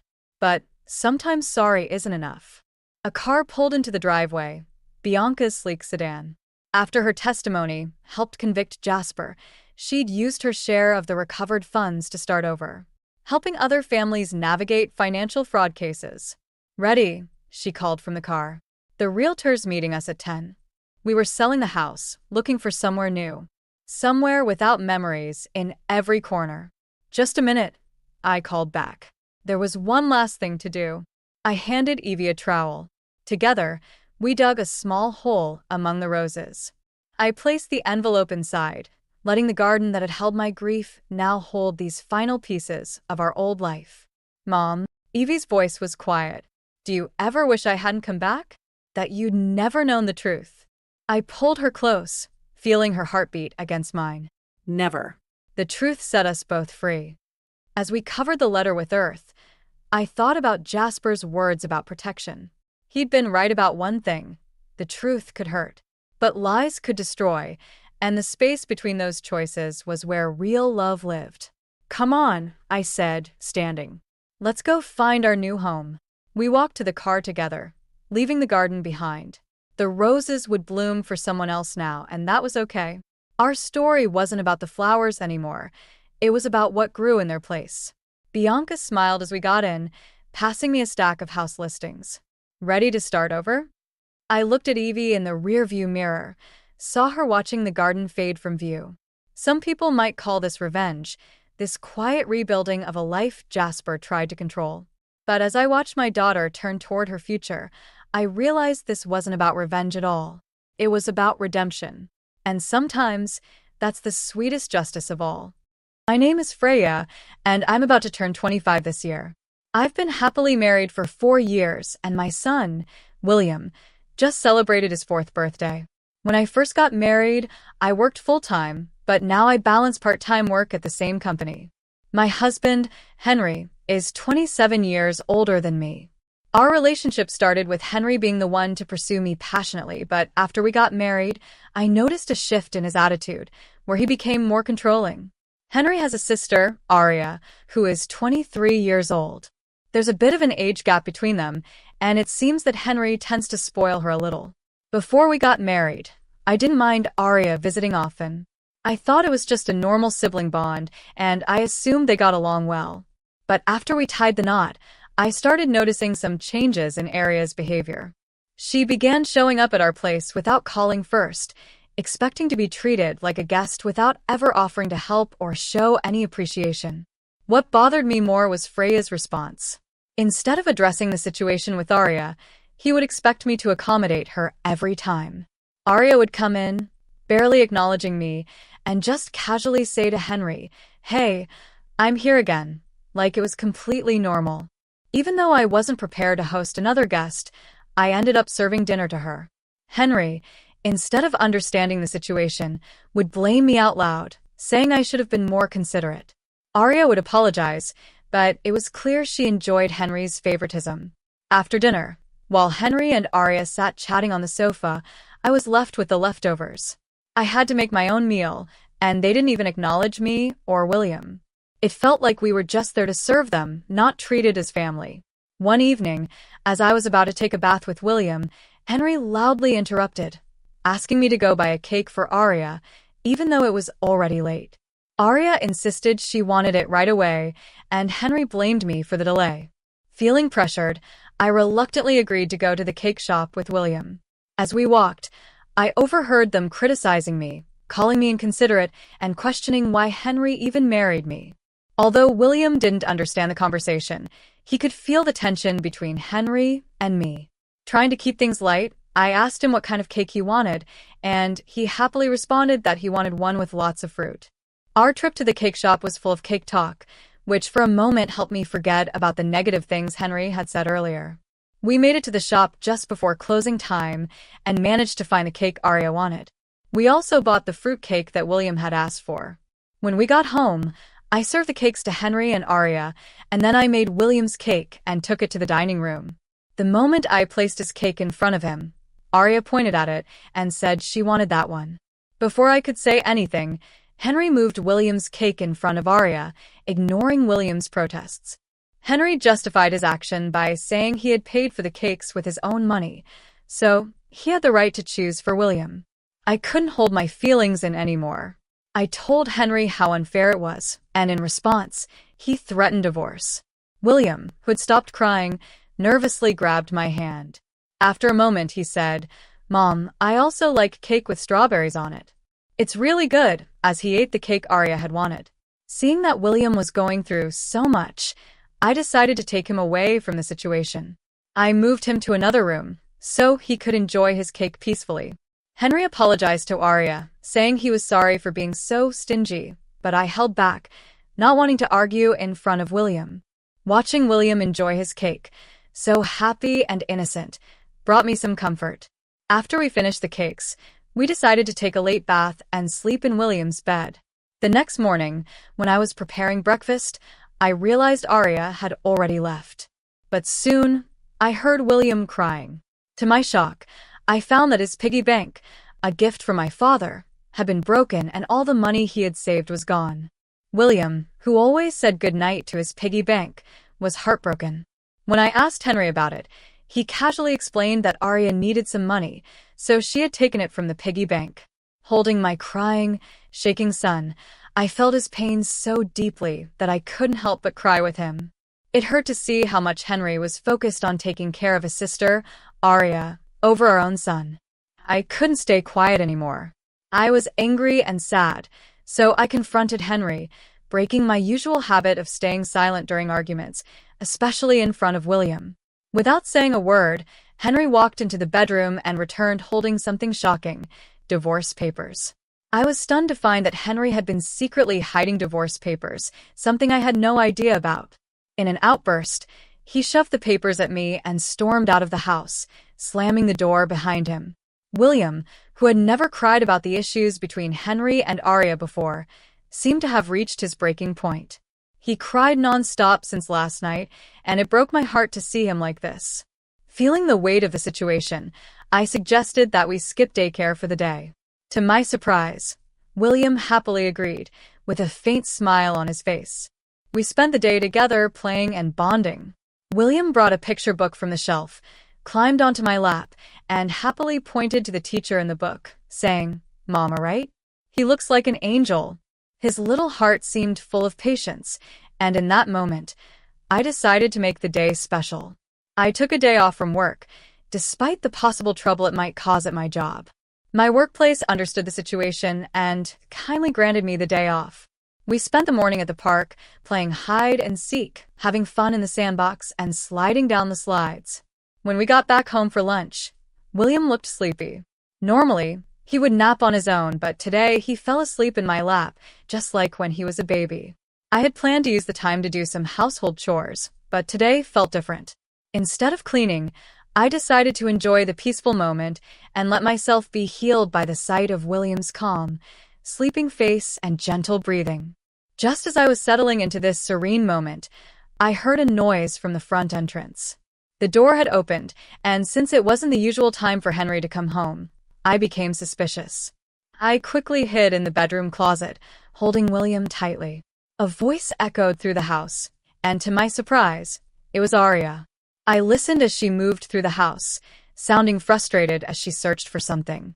After a while, she made a phone call, mentioning Henry and talking about their failed search. I could hear her locking the front door as she left. Once I felt it was safe, I put William back to bed and sat down to think about what had just happened. I couldn't understand why Arya had entered our house, or what they had been looking for. Suddenly, Henry felt like a stranger to me, and I was filled with disgust and fear. Quickly, I packed some essentials for William and me and headed to the train station. We took a train to my parents' house, which was thankfully just 2 stations away. Although I hadn't contacted them beforehand, they could tell something was wrong just by looking at my face. They welcomed us without asking questions. Once we were settled, I told my parents everything about Henry, Arya, and the strange things that had been happening. I explained how I didn't feel safe staying at our house anymore. My mother suggested that Arya might have been searching for my belongings, possibly cash cards. As I thought about it, I recalled my past experience as a successful CEO in the handmade goods industry. When I got married, I handed over the business to trusted friends so I could focus on raising my child. Though I still worked part-time and kept in touch with the company, Henry had no idea that I was still the CEO. I remembered the divorce papers Henry had hidden, and I began to suspect that he thought I had a decent amount of savings. Although I had told him that I still received some money from the company, I had kept the details of my savings and my role as CEO private. Over time, I realized that Henry struggles with managing money and tends to spend all that he earns. Early in our marriage, Henry only gave me $200 a month for food, and even suggested that I quit my job to become a full-time housewife. But with the financial strain of raising William and barely having enough for food, I never agreed to stay home. Eventually, Henry reluctantly allowed me to work part-time. To keep him from asking for more money, I signed a post-marital property waiver through a lawyer, and since William was born, I've used my savings to cover his nursery fees and buy him clothes. Even though I only received $200 for food, I never asked Henry for more money. He must have assumed I had savings, especially considering Arya's apparent need for money. I also thought they might have been looking for my cash cards. I have a separate savings account for William, into which a portion of my salary is deposited every month. But I always carry my valuables with me, so they won't find anything if they were searching for it. What was even more troubling was the idea that Arya might be coming into our house when we weren't there, and Henry might be letting her. My father suggested that I store my valuables, including the cash cards, in their safe for now. As I thought about their need for money, William came over to my father, crying over his broken piggy bank and the promise he had made to save money. My father, furious about what had happened to William's piggy bank, vowed to call Henry. My mother suggested that I try to figure out what Henry and Arya were after. She pointed out that Henry might try to shift the blame to us, making the divorce more favorable for him. I decided to act calmly and find out what their true intentions were.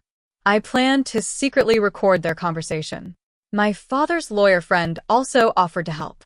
When we returned home, I started cooking dinner while keeping my phone screen down, ready to record. It wasn't long before Henry arrived home, and to my surprise, he immediately asked about my cash cards. When I asked him about it, he gave vague answers, clearly trying to deceive me. When I remained silent, Henry grew more agitated. He demanded that I give him all of my part-time earnings for his sister. I refused and calmly explained that the money was for William's savings.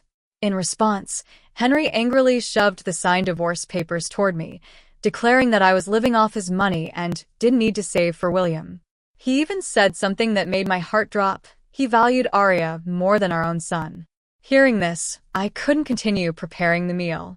I stopped, put the divorce papers in my bag, took William's hand, and walked toward the door. Henry shouted loudly, stating his serious intent for the divorce and ordering me never to come back. I responded firmly, telling him I wouldn't return to a house where a stranger could come and go freely.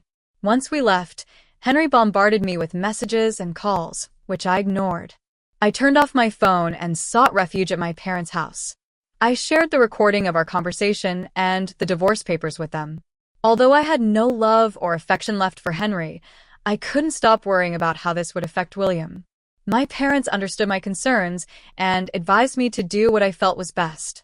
They acknowledged that a divorce could be emotionally hard on William, but they also supported my decision.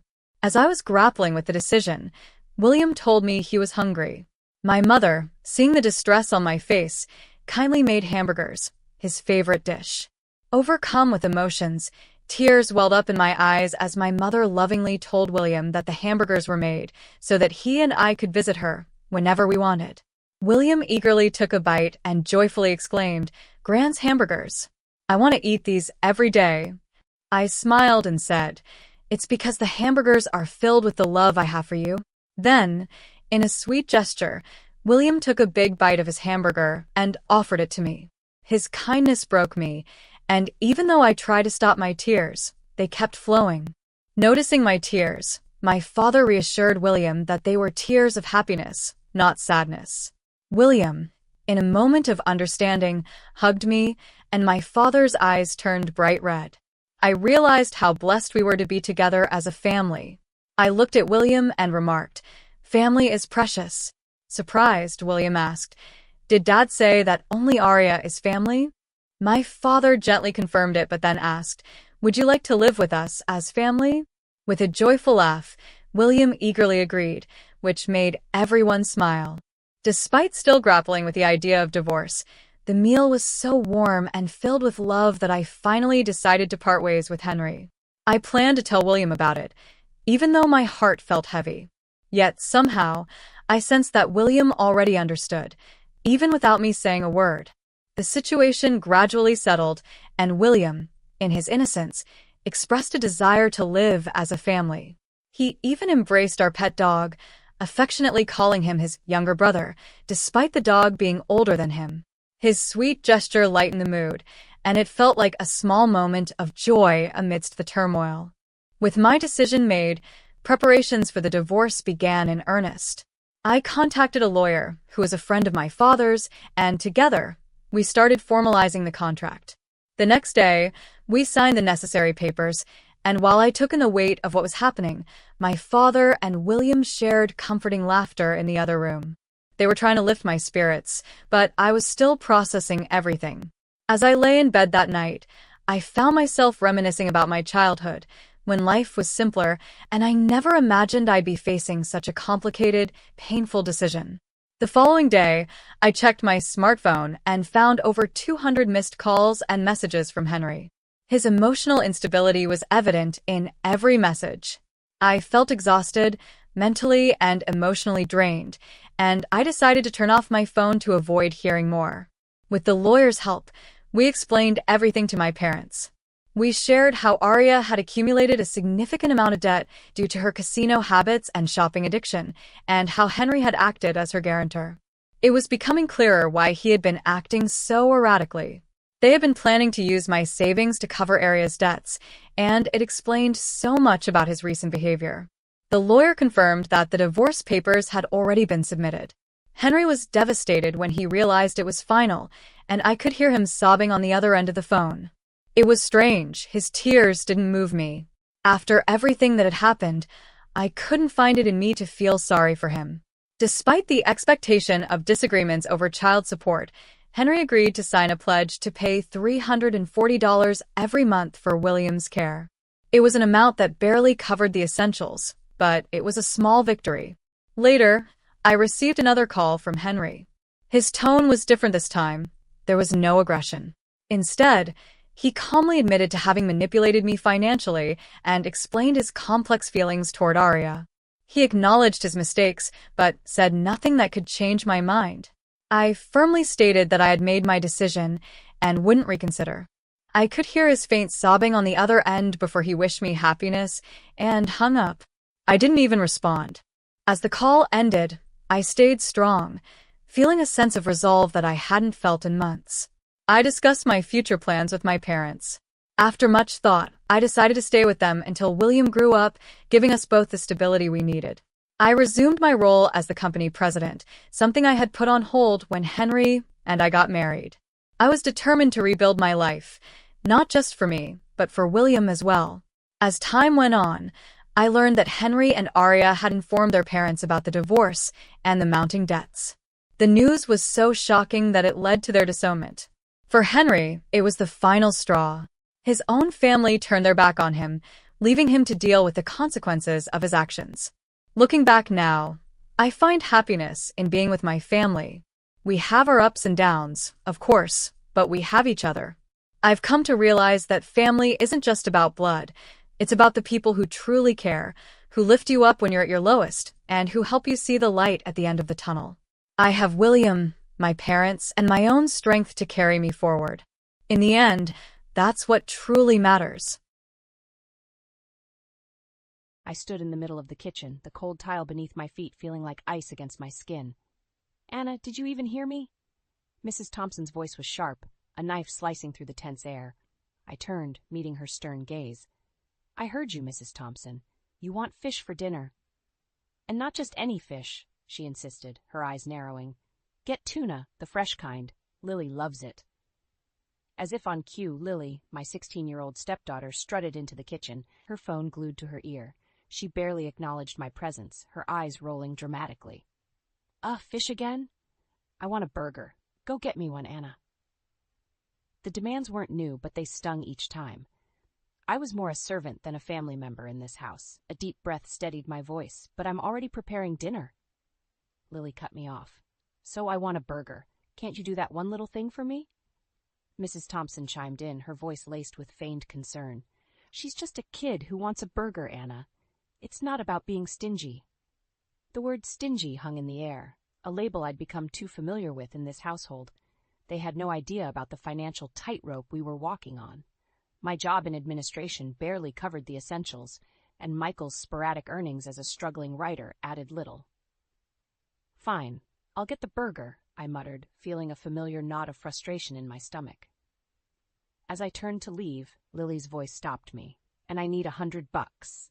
I spun around, disbelief written across my face. $100? For what? "There's this new game everyone has. I need it." I looked towards Mrs. Thompson, hoping for some semblance of reason. Instead, she nodded in agreement. "Poor thing. She needs to fit in with her friends. Give her the money, Anna." But this month's budget is already stretched thin, I protested weakly. Mrs. Thompson's expression hardened. Are you suggesting we're not entitled to Michael's royalties? What kind of stepmother are you? A stepmother trying to keep us afloat, I wanted to say. But the words never came.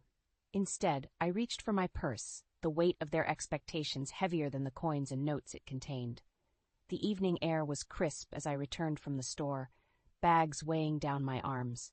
Inside them, a symbol of my surrender, a tuna and a burger. As I entered the house, the scent of disdain was more pungent than the food's aroma. Finally, Lily scoffed, snatching the bag with the burger. Took you long enough? I set the tuna on the kitchen counter, meeting Mrs. Thompson's scrutinizing gaze. Here's the fish, Mrs. Thompson. She inspected it with a frown. It could be fresher. Next time, put in more effort, Anna. I nodded, a lump forming in my throat. Michael was in his study, probably lost in his world of make-believe literary fame. I longed for him to see the reality, our dwindling savings, the mounting bills, and his family's insatiable demands. Later that night I lay in bed, the moon casting shadows across the room. Michael's voice broke the silence. Anna, you seem distant lately. Is everything okay? I turned to face him, the moonlight revealing his oblivious expression. It's just your family and our finances. It's overwhelming. He brushed off my concerns with a wave of his hand. Don't worry about money. Writers don't. It stifles creativity. And my family, well, they're just set in their ways. But Michael, the reality is... I started, but he interrupted. Reality is subjective. In my world, my next novel will be a bestseller. You'll see. I wanted to scream, to shake him into seeing the truth. But I bit my tongue, a tear escaping down my cheek. I turned away, the unsaid words festering in my heart. The next morning, Lily's taunts and Mrs. Thompson's criticisms resumed. As I prepared breakfast, I overheard Lily talking to her friend on the phone.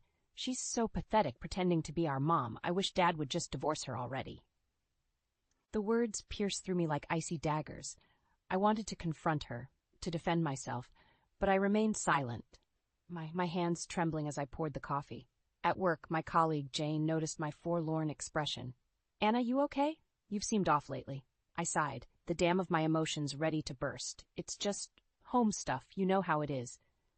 Jane leaned in, her voice a whisper. If it's that bad, maybe it's time to think about yourself. You deserve happiness too, you know. Just her words echoed in my mind all day. Happiness, a distant dream smothered by the burden of illusions I was living under. The world outside was bathed in a soft, golden hue of the setting sun, but inside, the walls of the house felt like they were closing in on me.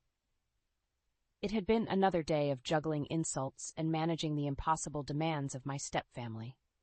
As I entered the living room, the sight that greeted me stopped me dead in my tracks. Half of the furniture was gone. The room, once cluttered with Mrs. Thompson's countless knickknacks and Lily's gadgets, was now eerily empty. A cold dread settled in my stomach. I reached for my phone, dialing Michael's number. It rang and rang, until finally his voice came through, distant and cold. Anna, you noticed, huh? What's going on, Michael? Where is everything? His laugh was hollow. We've moved, Anna, to a high-rise condo. A fresh start, you know? My heart pounded in my chest. A fresh start? Without me? You can join us if you want, but you'll need to apologize first. Apologize? For what? Keeping us from bankruptcy? For enduring their endless ridicule? In the background, I could hear Lily's voice, laced with malice. She finally realized she's not wanted. Good riddance. Mrs. Thompson's voice joined the chorus. Michael deserves better. Someone who appreciates his talent. Their words were like venom, and with each syllable, the last threads of my attachment to this family frayed and snapped. Michael, I said, my voice steady, I won't be joining you. I hope you find what you're looking for in your new condo. There was a pause, and then a scoff. How noble of you, Anna. The call ended, leaving me in a silence that was both suffocating and liberating. The next few days were a blur. I packed my belongings, each item a reminder of a life filled with false hopes and unreciprocated love. The divorce papers arrived soon after, with Michael's signature scrawled across them. As I signed them, a sense of freedom washed over me. This was the point of no return. I was leaving behind the life of a woman scorned and stepping into a future where my worth wasn't tied to the whims of a family that never saw me as one of their own. I left the house for the last time, the divorce papers in my bag. The world outside seemed different now. Brighter, full of possibilities. I was no longer Anna, the unwanted stepmother. I was just Anna, and that was enough. The first morning in my new apartment greeted me with a quiet that was both unfamiliar and comforting. Sunlight streamed through the windows, casting a warm glow on the sparse yet cozy space I now called home. For the first time in years, I felt a sense of peace. Sitting at my small dining table, I sipped my coffee and reflected on the whirlwind of changes. I had left behind the toxic environment of my previous life, and, with it, the shadows that had clung to my spirit. Now it was just me, my thoughts, and the blank pages of a notebook that lay open in front of me. Writing had always been a secret passion of mine, a hidden outlet for my emotions. But in the chaos of my life with Michael and his family, it had been pushed aside, forgotten. Now the words flowed effortlessly, as if they had been waiting just beneath the surface, eager to be released.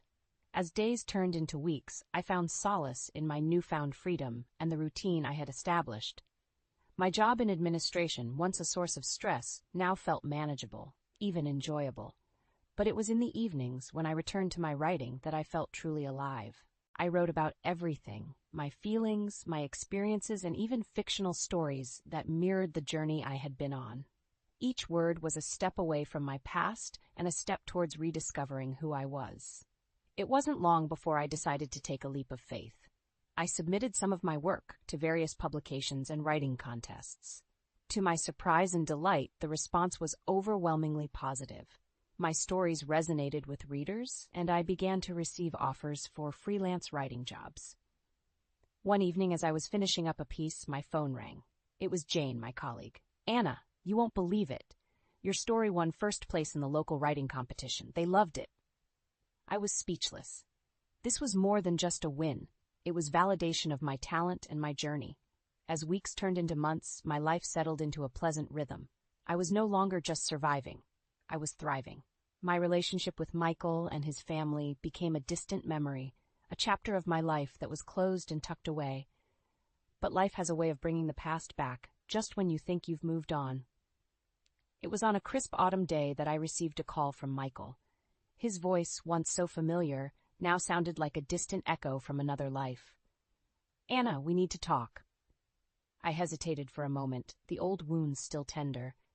But I was not the same woman he had left behind. I was stronger, more resilient. "All right, Michael, let's talk."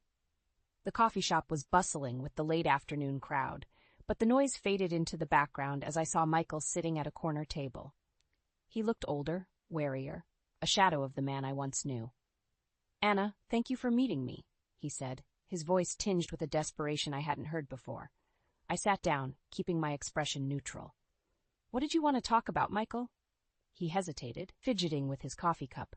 "It's about the condo and everything, really." "We're in trouble, Anna." I listened, my heart void of the sympathy I once would have felt. Michael spoke of financial woes, the high-rise dream turning into a nightmare of debts and disillusionment. Lily and Mrs. Thompson, once so demanding, were now facing the harsh reality of their situation. I thought my writing would save us, but... Michael's voice trailed off, his eyes not meeting mine. The irony wasn't lost on me. The man who had dismissed my concerns about money was now drowning in the very thing he had ignored. "Michael, I'm sorry to hear that, but why tell me this? We're divorced. Your financial problems aren't mine anymore." He looked up, a flicker of hope in his eyes. "I was hoping maybe you could help us, just until I get back on my feet." The request was absurd, almost laughable. "Help you? After everything that's happened?" Michael leaned in, his voice low. "You were always good with money, Anna, and you've always been kind-hearted." Kind-hearted. The term felt like a slap. I had been kind-hearted, and it had been taken for granted, exploited. "Michael, I've moved on. I have my own life now, my own expenses. I can't help you." His face fell, the reality of my words sinking in. "I see. I just thought." "What did you think, Michael? That I'd come running back to fix the mess you've created?" He didn't respond, the silence between us growing heavier by the second. Finally, I stood up. "I wish you the best, Michael. I truly do, but your life is no longer my concern." As I walked away, leaving Michael in the coffee shop, I felt a weight lift off my shoulders. It was the final closure I needed. The last remnants of a life I no longer belonged to had been shed. The crisp autumn air was a refreshing contrast to the warmth of my apartment. As I sat at my desk, the glow of the computer screen illuminated the room. It had been a few months since my last encounter with Michael, and life had settled into a comforting rhythm of work and writing. My phone buzzed, breaking the silence. It was a call from Jane.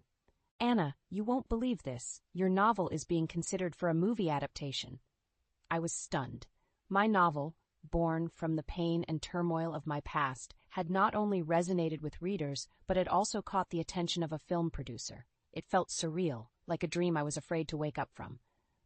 "Are you serious, Jane? That's incredible." Her excitement mirrored mine. "I told you, Anna, you're a fantastic writer. This is just the beginning." As I ended the call, a profound sense of accomplishment washed over me. My journey, with all its hardships, had led me to this moment. In the weeks that followed, negotiations for the movie adaptation progressed rapidly. My novel, which detailed the struggles of a woman finding her strength amidst adversity, was going to be on the big screen. One evening, as I was reflecting on these developments, a news alert popped up on my phone. It was about Michael. Curiosity piqued. I clicked on the link. The article detailed Michael's latest misfortune. His attempts at writing had finally come to a futile end. Publishers had lost interest, citing his lack of originality and poor sales.